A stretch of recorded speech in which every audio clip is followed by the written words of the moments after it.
ಇಲ್ಲ, ನನ್ನ ಇಲಾಖೆ ಏನಾಗಿದೆ, ಕಾಂಟ್ರಾಕ್ಟರ್ಗಳದು ನಮ್ಮ ಸ್ಲಮ್ ಬೋರ್ಡ್ ಮನೆಗಳು 1,80,253 ಮನೆಗಳು.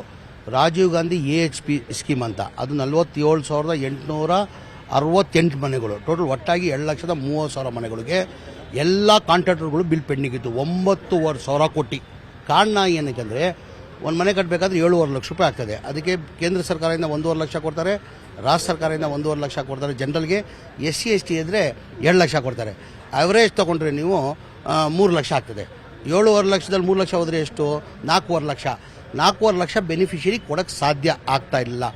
ಆ ಕಾರಣಕ್ಕೆ ನಾನೇನು ಮಾಡಿದೆ, ಮುಖ್ಯಮಂತ್ರಿ ಗಮನಕ್ಕೆ ತಂದೆ. ನಾನು ಸರ್, ಬಡವ್ರು ದುಡ್ಡು ಕೊಡೋಕ್ಕೆ ಸಾಧ್ಯ ಆಗಲ್ಲ, ನಾವು ಸರ್ಕಾರ ವತಿಯಿಂದನೇ ಈ ಮನೆಗಳು ಕಟ್ಕೊಡ್ಬೇಕಾಗ್ತದೆ ಅಂತ ಹೇಳ್ಬಿಟ್ಟು ಮನೆ ಮುಖ್ಯಮಂತ್ರಿ ಗಮನಕ್ಕೆ ತಂದು, ಮನೆ ಮುಖ್ಯಮಂತ್ರಿಗಳು 2-3 ರಿವ್ಯೂ ಮೀಟಿಂಗ್ ಮಾಡಿಬಿಟ್ಟು, ನೀನು ಹೇಳ್ತಾರ ಸತ್ಯ ಹಾಕೋಣ, ಈ ಬಡವ್ರು ದುಡ್ಡು ಕೊಡೋಕ್ಕೆ ಸಾಧ್ಯ ಆಗಲ್ಲ, ಸರ್ಕಾರ ವತಿಯಿಂದ ನಾವೇ ಕೊಟ್ಟು ಮನೆಗಳು ಕಂಪ್ಲೀಟ್ ಮಾಡುವಂಥ ಹೋದ ವರ್ಷದಲ್ಲಿ 2024 ಫೆಬ್ರವರಿಯಲ್ಲಿ ಕ್ಯಾಬಿನೆಟಲ್ಲಿ ತಂದು ಅಪ್ರೂವ್ ಮಾಡಿ 500 ಕೋಟಿ ಬಿಡುಗಡೆ ಮಾಡಿದ ಕಾರಣಕ್ಕೆ 36,789 ಮನೆಗಳು ಕೊಟ್ವಿ.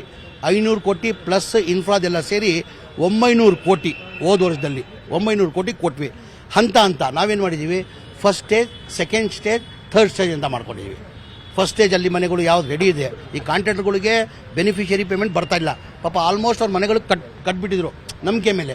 ಆಲ್ಮೋಸ್ಟ್ ಎಲ್ಲ ಇಡೀ ರಾಜ್ಯದಲ್ಲಿ 1,80,000 ಸ್ಲಮ್ ಬೋರ್ಡ್ ಮನೆಯಲ್ಲಿ ಕನಿಷ್ಠ 89,000 80% ಕೆಲಸ ಆಗಿತ್ತು.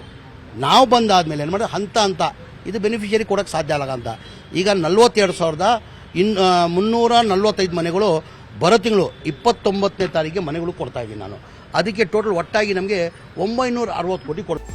ನಿರ್ಭೀತ, ನಿಷ್ಪಕ್ಷಪಾತ, ವಿಶ್ವಾಸಾರ್ಹ ಸುದ್ದಿಗಳಿಗೆ ಮತ್ತೊಂದು ಹೆಸರಾಗಿರುವ ನ್ಯೂಸ್ 18 ಕನ್ನಡ ಈಗ ಆಪ್ನಲ್ಲೂ ಲಭ್ಯವಿದೆ. ದಯವಿಟ್ಟು ಇಲ್ಲಿರುವ QR ಕೋಡ್ ಅನ್ನು ಸ್ಕ್ಯಾನ್ ಮಾಡಿಕೊಂಡು ಆಪ್ ಡೌನ್ಲೋಡ್ ಮಾಡೋದಕ್ಕೆ ಮರಿಬೇಡಿ. ನಿಮ್ಮ ಬೆಂಬಲ ಹೀಗೆ ಸದಾ ನಮ್ಮೊಂದಿಗಿರಲಿ. ಧನ್ಯವಾದ.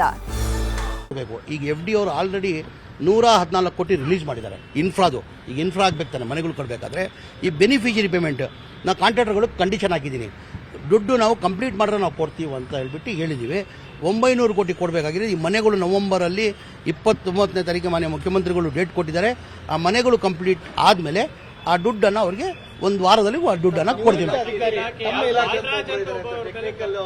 ಇಲ್ಲ, ಬಾಲರಾಜ್ ಅವ್ರನ್ನ ಇಲ್ಲ ಈಗ ಬಾಲರಾಜ್ ಅವರು ಆ ಬೋರ್ಡಲ್ಲೇ ಇದ್ದವರು, AE ಆಗಿ AEE ಆಗಿ ಚೀಫ್ ಇಂಜಿನಿಯರ್ ಆಗಿ ಕೆಲಸ ಮಾಡಿದ್ರು. ಸ್ವಲ್ಪ ಈ ಮನೆಗಳು ಕಂಪ್ಲೀಟ್ ಆಗಬೇಕಂತ ಕಾರಣಕ್ಕೆ ಏನು ಮಾಡಿದೆ, 1 ವರ್ಷ ಮನೆ ಮುಖ್ಯಮಂತ್ರಿಗಳು ಅಥವಾ ಎಕ್ಸ್ಟೆಂಡ್ ಮಾಡಿದೆ. ಈ ವಾರದಲ್ಲಿ ಅವ್ರು ತೆಗಿತಾ ಇದ್ವಿ ಬಾಲರಾಜ್ ಅವ್ರನ್ನ. 1 ವರ್ಷ ಕಂಪ್ಲೀಟ್ ಆಯಿತು. ಮೋಸ್ಟ್ ಪ್ರಾಬ್ಲಿ ಈ ವಾರ ಕಂಪ್ಲೀಟ್. ಏನಕ್ಕಂದರೆ ಇಲ್ಲ ಇರ್ಬೋದು. ಅದಕ್ಕೆ ನನಗೇನಾಗಿದೆ, ಈ ಮನೆಗಳು ಕೊಡಬೇಕಾಗಿತ್ತು. ನಾನು ಈ ಮನೆಗಳು ಮಾಹಿತಿ ಅವ್ರ 100% ಮಾಹಿತಿ ಬಾಲರಾಜ್ ತವ ಇತ್ತು. ಆ ಬೋರ್ಡಲ್ಲಿ ಅವರೇ ಇದ್ದಿದ್ದು. ಒಂದು ಬೋರ್ಡ್ ಇದು ಸ್ಲಮ್ ಬೋರ್ಡು. ಈಗ ಬೇರೆಯವ್ರು ತೊಗೊಂಡು ಹಾಕ್ಕೊಂಡ್ರು ಅದಾಗ್ತಾ ಇಲ್ಲ. ಹಾಗಾಗಿ ಅವ್ರ ಅವಧಿ ಮುಗಿದ್ಮೇಲೆ ನಾವು ಸುಧೀರ್ ಅಂತ ಇದ್ರು, AEE ಅವರು ಸುಧೀರ್ ಅಂತ ಇದ್ರು, ಅವ್ರನ್ನೇ ಈಗ ಚೀಫ್ ಇಂಜಿನಿಯರ್ ಪೋಸ್ಟನ್ನು ಜವಾಬ್ದಾರಿ ಕೊಟ್ಟು, ಏನಕ್ಕಂದರೆ ಈ ಮನೆಗಳು, ನನ್ನ ಉದ್ದೇಶ ಒಂದೇ, ಈ ಮನೆಗಳು ಬಡವ್ರ ಮನೆಗಳು ಕೊಡಬೇಕು. ಜನ ಬೀದಿದಲ್ಲಿದ್ದಾರೆ ಸರ್, ಈ ಮನೆಗಳು ಕೊಡಬೇಕು. ಕಾರಣಕ್ಕೇ ಅವ್ರು ಇಟ್ಕೊಂಡಿದ್ದೆ. ಅವ್ರು 1 ವರ್ಷ ಅವಧಿ ಆಯಿತು, ಅದು ಮುಗಿತಾ ಇದೆ. ಈ ವಾರದಲ್ಲಿ ಅವ್ರಿಗೆ ತೆಗಿತಾ ಇದೆ.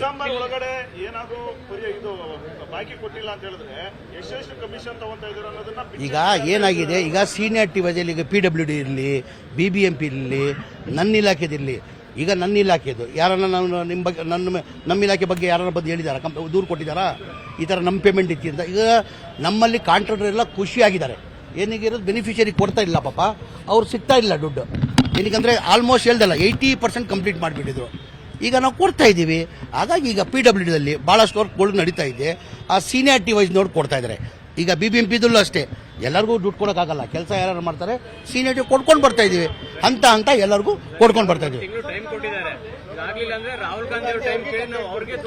ಆಯಿತು, ನೀವು ಹೇಳಿದ್ರು ನನ್ನ ಗಮನಕ್ಕಿರಲಿಲ್ಲ. ಮನೆ ಮುಖ್ಯಮಂತ್ರಿಗಳಿಗೆ ಗಮನಕ್ಕೆ ನಾನು ತರ್ತಾ ಇದ್ದೀನಿ. ನನ್ನ ಅನಿಸಿಕೆ ಯಾವುದು ಆ ಥರ ಪೇಮೆಂಟ್ ಯಾವುದು ಕಾಂಟ್ರಾಕ್ಟ್ಗಳದು ಸ್ಟಾಪ್ ಆಗಿಲ್ಲ. ನಮ್ಮ ಸರ್ಕಾರ ಬಂದಾದ್ಮೇಲೆ ಇದೇ ಹೇಳ್ತಾರಲ್ಲ, 9,500 ಕೋಟಿ ರೀ, 55ರಿಂದ 60,000 ಕೋಟಿಗಳು ಗ್ಯಾರಂಟಿಗಳು ಗೊತ್ತಿ ನಾವು ಘೋಷಣೆ ಮಾಡಿರಲಿಲ್ಲ. ಚುನಾವಣೆ ಟೈಮಲ್ಲಿ ನಾವೇನು 5 ಗ್ಯಾರಂಟಿಯನ್ನು ಘೋಷಣೆ ಮಾಡಿದ್ವಿ. ನಮ್ಮ ಮನೆಗಳಿಗೆ ಬಡವರಿಗೆ ಫ್ರೀ ಕಟ್ ಕೊಡ್ತೀವಿ ಅಂತ ನಾವು ಘೋಷಣೆ ಮಾಡಿಲ್ಲ. ಬರೀ ಬಡವ್ರ ಬಗ್ಗೆ ಕಾಳಜಿ ಇದ್ದ ಕಾರಣಕ್ಕೆ ಮಾನ್ಯ ಮುಖ್ಯಮಂತ್ರಿ ಸಿದ್ದರಾಮಯ್ಯ ಅವರು ಕೊಡಬೇಕಂತ ತೀರ್ಮಾನ ಮಾಡಿಕೊಟ್ಟಿರೋದು. ಯಾರಿಗೆ ಅನುಕೂಲ ಆಯಿತು? ಕಾಂಟ್ರಾಕ್ಟರ್ಗಳಿಗೆ ತಾನೇ ಅನುಕೂಲ ಆಗಿರೋದು. ಬಡವ್ರಿಗೆ ಒಂದು ಕಡೆ ಮನೆಯೂ ಸಿಗ್ತದೆ, ಬಡವ್ರಿಗೆ ಮನೆಯೂ ಸಿಗ್ತದೆ, ಕಾಂಟ್ರಾಕ್ಟರ್ಗಳಿಗೂ ಅನುಕೂಲ ಆಯಿತು. ನೀವು ಹೇಳ್ತಾ ಇರೋದು ಮಾನ್ಯ ಮುಖ್ಯಮಂತ್ರಿ ಗಮನಕ್ಕೆ ನಾನು ತರ್ತೀನಿ.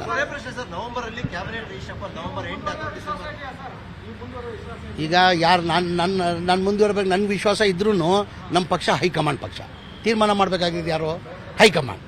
ನಾವೆಲ್ಲ ಹೈಕಮಾಂಡ್ ಅವ್ರು ಹಾಕಿದ ಗೆರೆ ನಾವ್ಯಾರೂ ದಾಟಲ್ಲ. ಪಕ್ಷ ಏನು ಜವಾಬ್ದಾರಿ ಕೊಟ್ಟು ನಿಭಾಯಿಸಿ ನಾವು. ಈಗ ನಾನೇ ಆಗ್ಬೇಕಂತ ಇಲ್ಲ, 2.5 ವರ್ಷ ನನಗೂ ಅವಕಾಶ ಕೊಟ್ಟಿದ್ದು, ನಾನು ಬದಲಾವಣೆ ಮಾಡಿ ಬೇರೆಯವ್ರು ಕೊಟ್ಟರೆ ಖುಷಿಯಾಗಿ ನಾನು ಇದು ಮಾಡ್ತೀನಿ. ನಾನು ಏನಕ್ಕಂದ್ರೆ ಎಲ್ಲರಿಗೂ ಒಂದು ಆಸೆ ಇರ್ತದೆ ರೀ. ಈಗ ನಮ್ಮಲ್ಲೂ ಅಲ್ಪಸಂಖ್ಯಾತರಲ್ಲೂ ಹಾರಿಸ್ ಭಾಯ್ 4 ಬಾರಿ ಆಗಿದ್ದಾರೆ, ತನ್ವೀರ್ ಸೇಠ್ 5 ಬಾರಿ ಏನೋ 6 ಬಾರಿ ಆಗಿದ್ದಾರೆ. ಎಲ್ಲರಿಗೂ ಆಸೆ ಇರ್ತದೆ. ಈಗ ತೀರ್ಮಾನ ಮಾಡಬೇಕಾಗಿರೋದು ಯಾರು? ನಾನು ಪಕ್ಷದ ಸಿಟ್ಟಿನ ಸಿಪಾಯಿ. ನಾನು ಮಂತ್ರಿಯಾಗಿ ಕೆಲಸ ಮುಂದುವರಿಸಬೇಕಂತ ಇಲ್ಲ. ಪಕ್ಷ ಏನು ಜವಾಬ್ದಾರಿ ಕೊಟ್ಟರು ಆ ಕೆಲಸನ ನಿಭಾಯಿಸ್ತೀನಿ ನಾನು.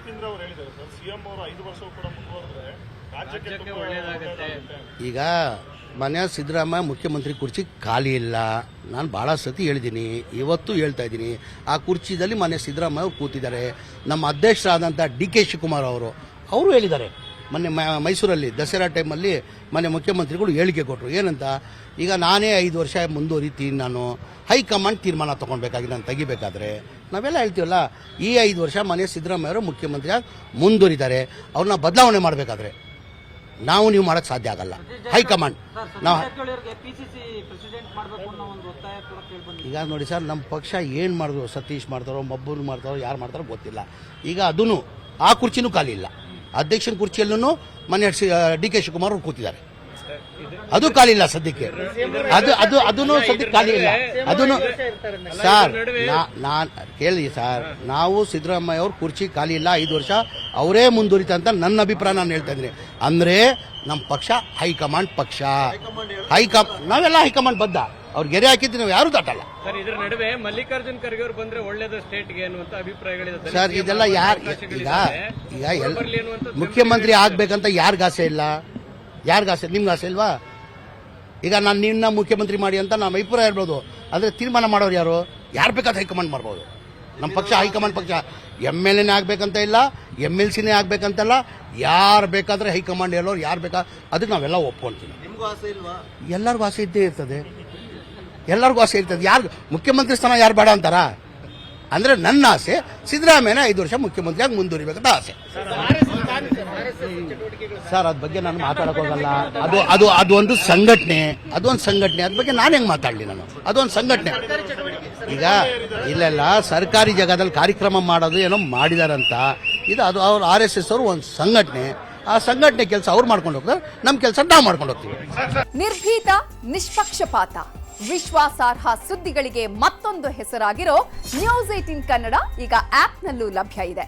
ದಯವಿಟ್ಟು ಇಲ್ಲಿರೋ QR ಕೋಡ್ ಅನ್ನ ಸ್ಕ್ಯಾನ್ ಮಾಡಿಕೊಂಡು ಆಪ್ ಡೌನ್ಲೋಡ್ ಮಾಡೋದಕ್ಕೆ ಮರಿಬೇಡಿ. ನಿಮ್ಮ ಬೆಂಬಲ ಹೀಗೆ ಸದಾ ನಮ್ಮೊಂದಿಗಿರಲಿ. ಧನ್ಯವಾದ.